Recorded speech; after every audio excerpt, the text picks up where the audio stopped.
Hello people, how's it going? Scotty. So those of you may remember a video I done in response to Maoist rebel news, and of course the video was basically debunking his argument on Nazi Germany apparently being capitalist. I also done a video response to one of his videos on pricing, and I completely destroyed him on that. And this young boy is a follower of Maoist rebel news, basically Jason Inaru, so this boy's come back with this response here. Well, Jason asked me in this video, so I'm going to do it.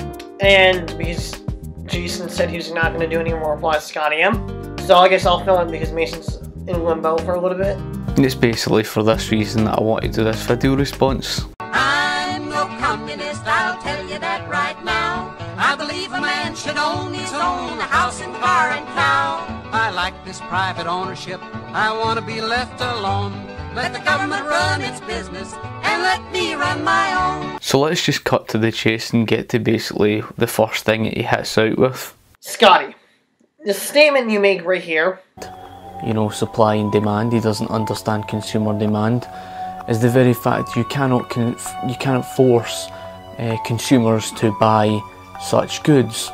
So what happens is when you raise the price of something, demand falls. If you lower the price of something, demand goes up. This is the very reason why during Black Friday, when Black Friday you saw the prices fall, the demand went up.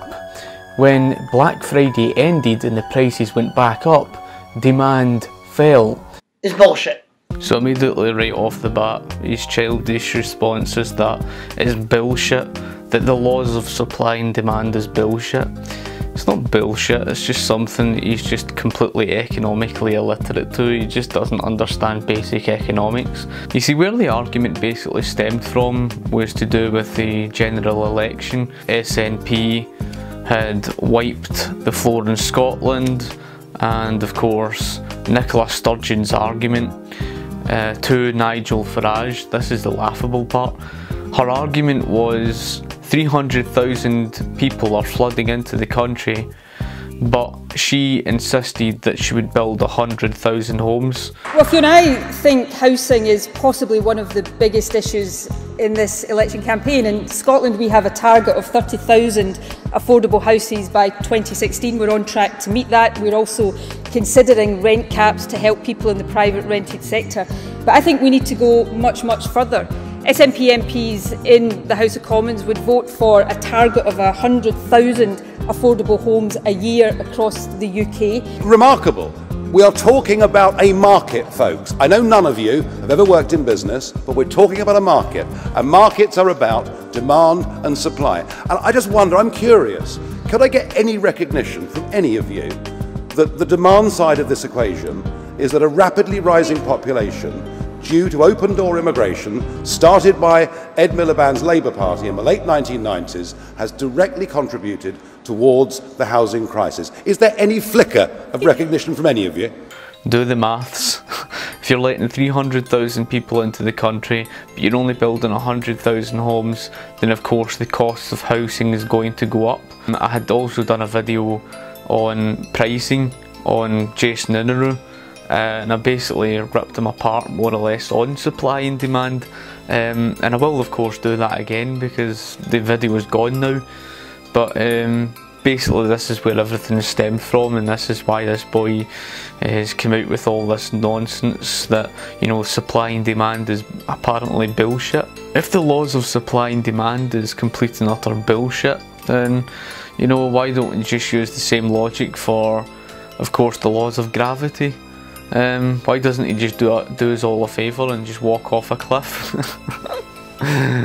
But no, I'm not exactly that nasty, but you get the point.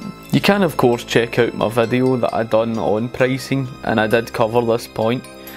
Just briefly, as a prime example that I had gave, you know, at the end of the day, if you've got a large quantity of something, you know, there's less demand for it.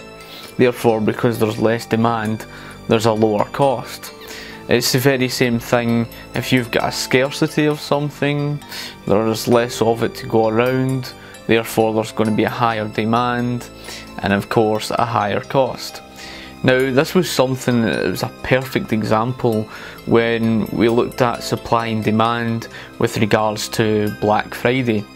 Black Friday was one of these days that, you know, leading on up to Christmas, people were in need of presents, especially at a time when people are struggling and their children are wanting things and all the rest of this, and they need to get, you know, presents for their family.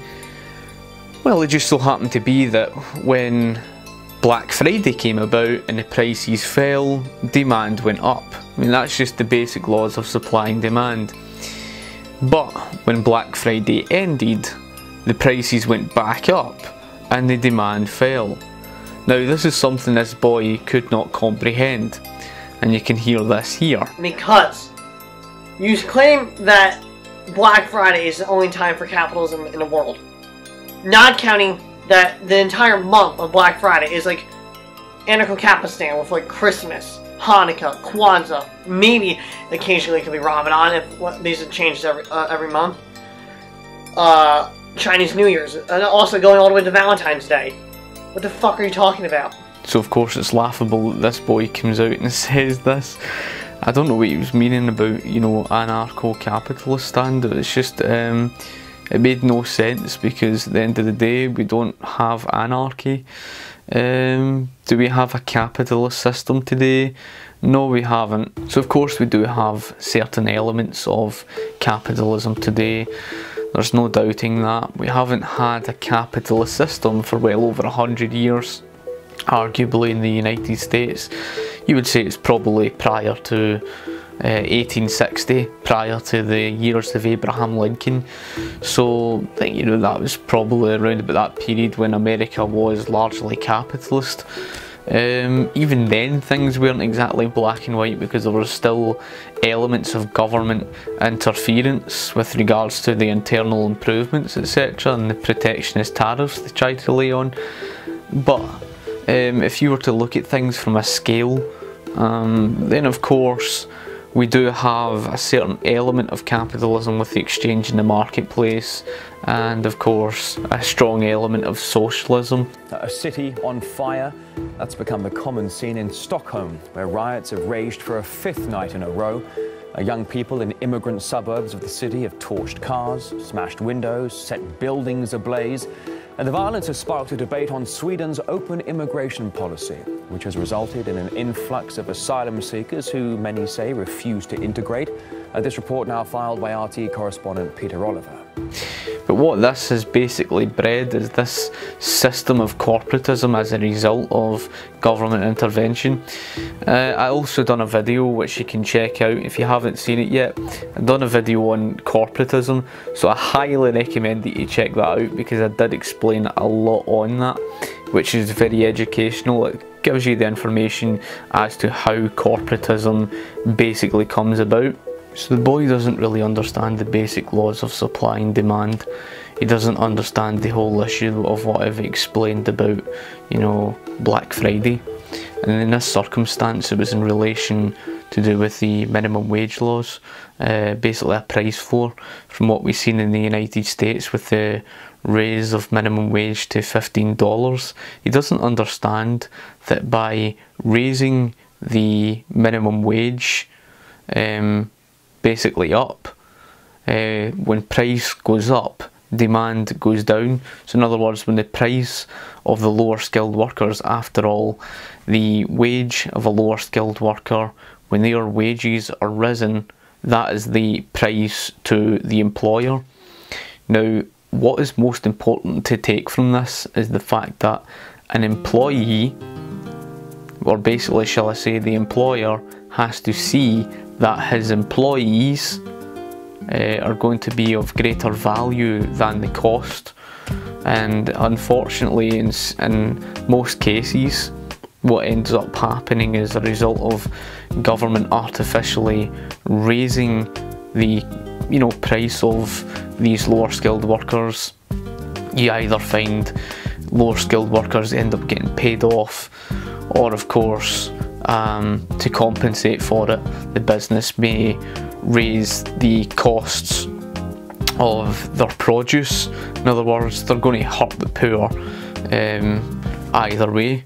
And this is something that a lot of these people don't understand. Another thing you have to take into consideration is the fact that businesses are not black and white. They're not all at the same level. They don't all have the same income level. Not all of them can afford. And you do get these certain people who have this attitude where they say, oh well, if you can't afford to pay it, then of course you shouldn't have a business. Well, if that's the attitude, then all you're doing is raising the unemployment level. Because that's essentially what's happening.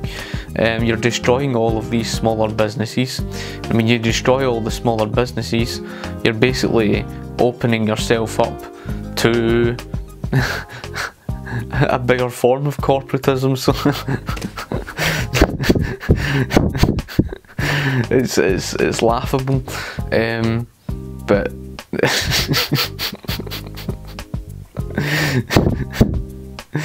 but yeah, you get the point. Alright people, if you like my video, feel free to like the video below, share the video, favourite, and of course you can subscribe as well. Don't forget to check out 2 of my other videos as well. My other 2 videos, one debunking Red Scare TV and another on the oxymoron itself, libertarian socialist rants. I know you'll love that one, so if you haven't seen them already, you can check them out. And of course, feel free to subscribe and share and all the rest of it. Thank you for watching the video, and I shall talk to you later. And don't forget, I will of course have a part 2 coming up very soon on this video. So hope you've enjoyed it, and I'll talk to you later.